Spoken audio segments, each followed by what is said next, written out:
Maintenant d'un autre type d'outil avec notre prochain intervenant.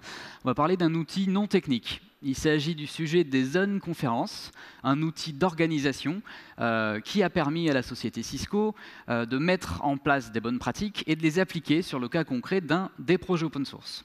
Nous accueillons donc Jérémy Garnier de la société Cisco. Tiens, je le répète, tu l'as pas me dire là-haut.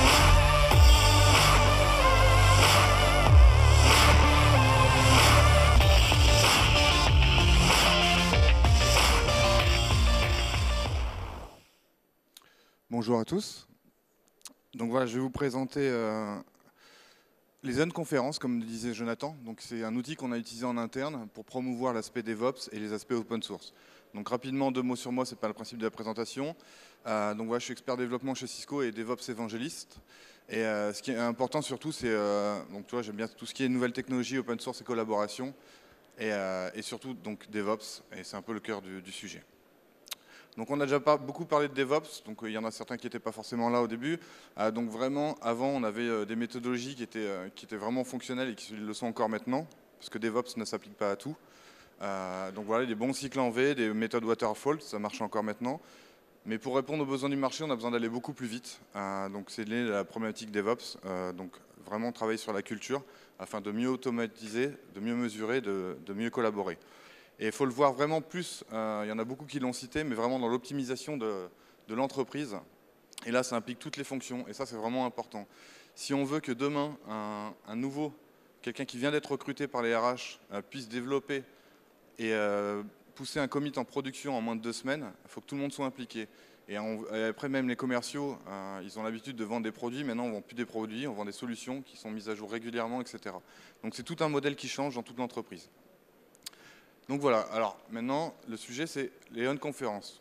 Les on-conférences, c'est quoi? Donc vous avez les conférences classiques, où voilà, tout le monde parle, ça marche très bien.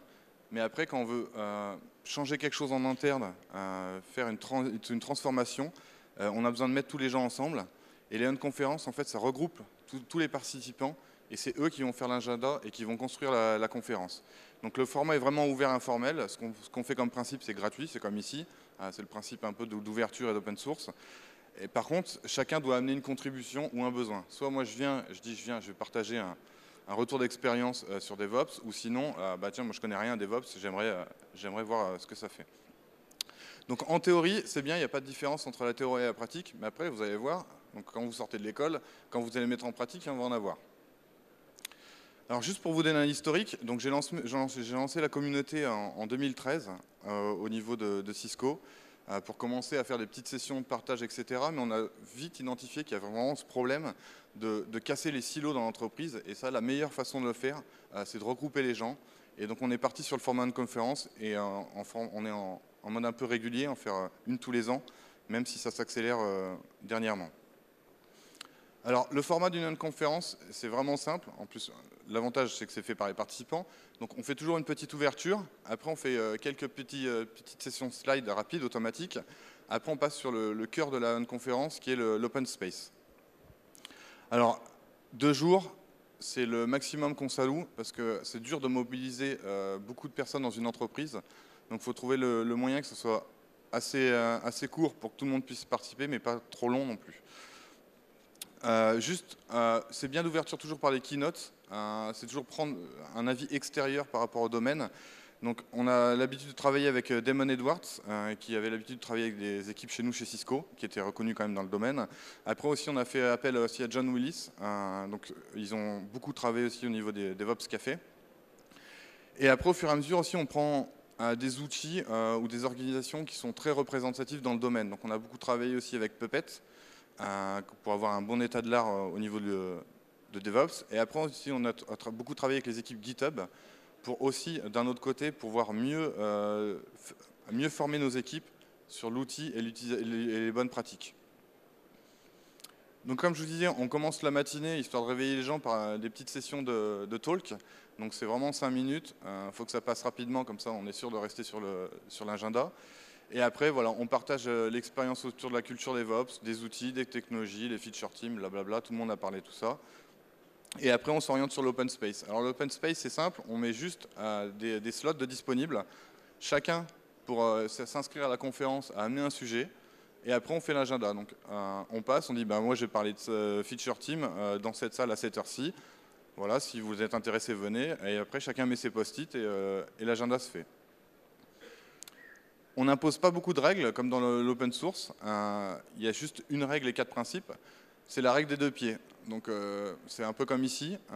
S'il y a quelque chose qui t'intéresse, tu prends tes 2 pieds, tu viens dans la session. Si tu apportes rien à la session, tu prends tes 2 pieds, tu t'en vas, tu participes à autre chose.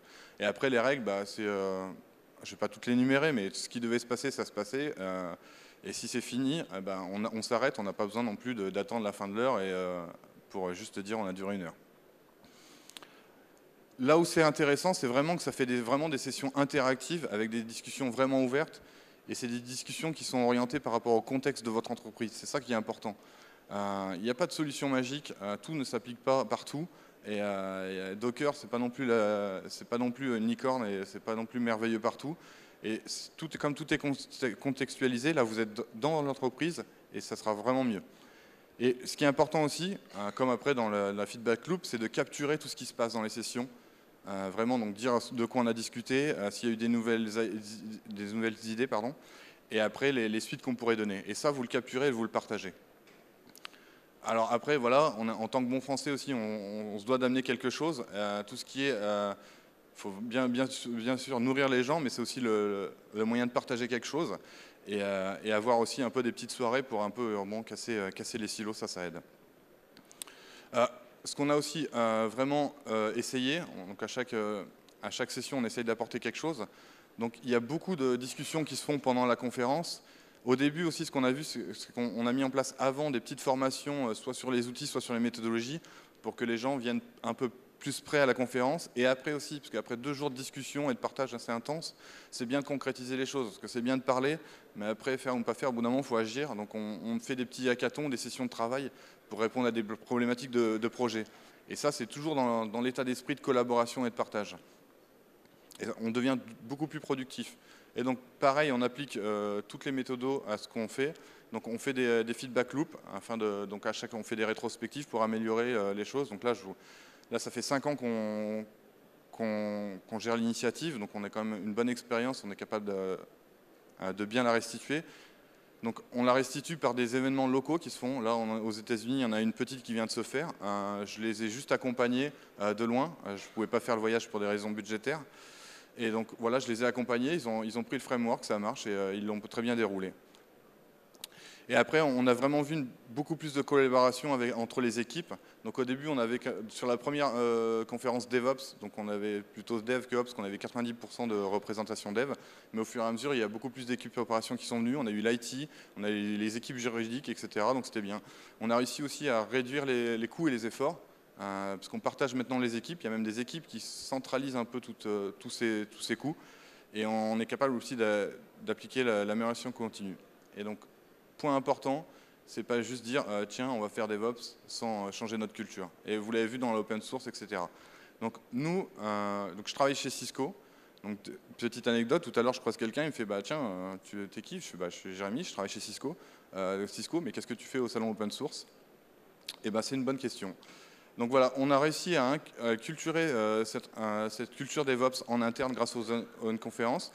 Et je vous montrais qu'en fait, on a réussi à faire un changement au niveau des processus et des liens entre des départements. Donc si je vous disais DevOps, Big Data, Open Source, vous n'aurez jamais dit que c'est Cisco qui le proposait. En fait, on le propose à l'heure actuelle via une plateforme qu'on appelle Panda. Donc sans le A, parce que c'est les Chinois qui ont le copyright sur Panda. Donc voilà, on propose un projet open source. Donc tout est sur GitHub. Plein de technologies, c'est super. Donc là, pour les tech lovers, vous avez de quoi faire, donc du Python, machin, etc. Le principe de base, c'est qu'il ne faut pas se limiter à un langage de programmation. Vous avez bien vu que Python était très demandé, mais en informatique, c'est un peu le serpent qui se mord la queue, surtout au niveau de Python. Il ne faut pas rester sur une technologie, il faut être assez flexible, etc. On recrute plus maintenant des experts COBOL, même si c'est encore très demandé. On cherche juste un peu le profil de développeur, quelqu'un qui sera vraiment débrouillard et quasiment tout faire. On ne recherche pas un full stack développeur. Donc voilà, vous allez sur Panda. Donc Panda, c'est bien, GitHub, vous avez une organisation, vous avez tous les repos. Et quand je dis tout, on a tout mis en open source. À la fois, on a proposé une plateforme Big Data pour répondre à une problématique d'adoption de big data. Et donc on a mis tout à disposition et les briques manquantes, on les a mis en open source. Et quand on dit tout en open source, on met même le pipeline de développement. Donc là, on utilise Jenkins Pipeline aussi. Donc c'est bien, vous avez un Jenkins, vous lui donnez juste votre repo, il se configure automatiquement, etc. Si vous perdez votre Jenkins, c'est pas un souci, vous en remontez un, en 2 minutes il est configuré. Vous avez un peu le temps passé sur toutes les étapes, vous avez vu aussi dans les présentations, il l'utilisait, c'était très bien. Automatiquement, ça indexe les nouvelles branches et ça vous build une nouvelle version. Donc là, Jenkins, c'est bien, ça nous fait l'intégration continue et les tests continus. Après, on passe au déploiement continu, comme on en a déjà parlé dans les autres présentations. Donc là, on utilise Rundeck, 100% open source aussi. C'est juste une interface au-dessus de Script Shell, parce qu'à la fin, vous aurez toujours des Script Shell au niveau opération. Et ça va nous orchestrer tous les déploiements donc sur les infras. Donc pour l'instant, on est compatible OpenStack, Bare Metal ou AWS, c'est déjà pas mal, et même c'est suffisant. Donc voilà, Rundeck, on a un ensemble de jobs qu'on tourne de façon régulière et qui nous permettent de valider la plateforme de façon régulière. Petite note, tous les commits ne génèrent pas un cluster qu'on déploie en production sur AWS, parce que ça nous coûterait un peu cher. Donc en fait, de façon régulière, environ tous les 2 à 3 heures, on lance un cluster qui intègre un set de commits et on valide le tout. Donc voilà, on a un pipeline de développement presque 100% open source. Donc on a GitHub, Jenkins, Rundeck, SonarCube pour la qualité. Project Management, on utilise Jira. Bon, ça coûte un bras, mais c'est pas grave, ça marche. Et voilà. Mais dernier point, je vous disais qu'on n'a pas de full stack developer. Il ne faut pas confondre 2 profils. Donc nous, on est des équipes de développement, mais on fait tout pour les équipes d'opération, parce qu'on a l'habitude de collaborer avec eux. Donc en tant que développeur, je dois mettre tout en place pour que l'équipe d'opération ait le plus de visibilité sur le code et sur la plateforme. Donc on a même développé un framework de test qui donne l'état de santé de tous les composants. Après, je vous ai dit, la documentation, bon, on a un site web et un petit Stack Overflow interne pour agir avec la communauté. Mais la documentation, on a écrit beaucoup de Markdown. En utilisant Gitbook qui est open source, on peut l'agréger, générer automatiquement l'HTML. Donc hop, voilà, vous avez votre site web, il est fait. Et aussi, on fait en PDF ou EPUB pour ceux qui veulent le lire dans l'avion. Et justement, l'avantage avec ça, c'est que vous avez juste à lire les instructions et comme par magie, ça marche. Faut aussi, point important, il faut exposer toutes vos métriques et il faut être capable de capturer quand vous avez un problème. Donc on a fait un petit dashboard qui vous donne le statut de toutes les combinatoires qu'on peut avoir au niveau du cluster Panda qui est développé sur AWS, OpenStack, en Ubuntu, Red Hat, CentOS, en profil large là, et long. Et voilà, donc on a tout qui est exposé et on est capable de voir où est le problème. Et à la base, il faut utiliser aussi un outil de collaboration. Là, je vous expose plein d'outils. Personnellement, donc là, on utilise Cisco Spark pour ChatOps. On pourrait utiliser Slack. Les outils, ça ne va rien résoudre, ça va être les personnes. Donc après, ce que vous utilisez, ce n'est pas important. C'est vraiment les personnes qui comment ils vont travailler. L'avantage, c'est que vous avez de la collaboration qui est intégrée. Vous pouvez faire beaucoup de discussions. Nous, on est multisite. Donc c'est plus facile de travailler via des outils de collaboration. Et après aussi, on fait des intégrations avec tous les outils. Parce qu'il faut arrêter les mails. Les mails, ça fait beaucoup de bruit et ça fait perdre votre temps. Donc on a des intégrations Jira, comme ça on a une room entre guillemets DevOps, où là on a des updates sur qui fait quoi sur Jira. On a aussi les commits sur les branches GitHub.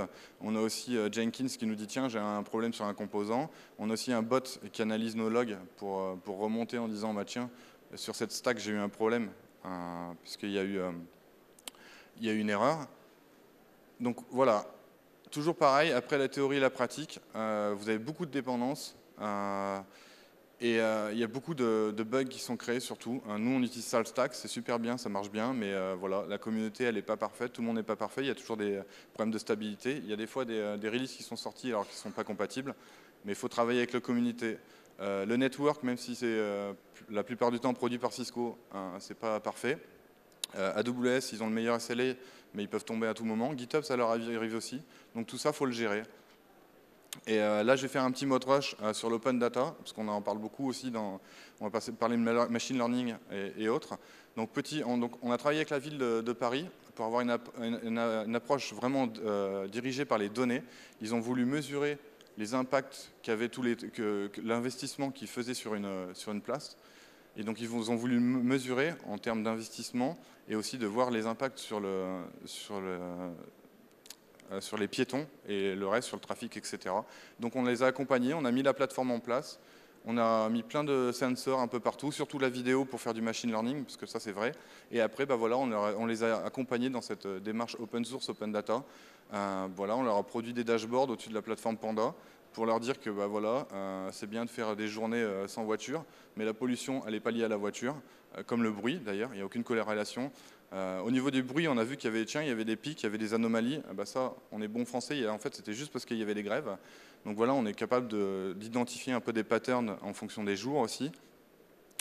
Donc voilà, si vous avez quelques mots à retenir, vraiment tout ce qui est open source et DevOps, c'est vraiment la base d'une bonne culture qui vous permettra d'aller beaucoup plus vite et beaucoup plus loin. Faire de la fast innovation. Ne perdez pas de temps sur une plateforme Big Data, allez voir Panda, passez du temps sur l'automatisation et les tests. N'allez pas trop vite, parce que sinon vous allez vous cracher, et si vous cherchez le bonheur, ça passe par l'open source, DevOps et la culture. Merci à tous.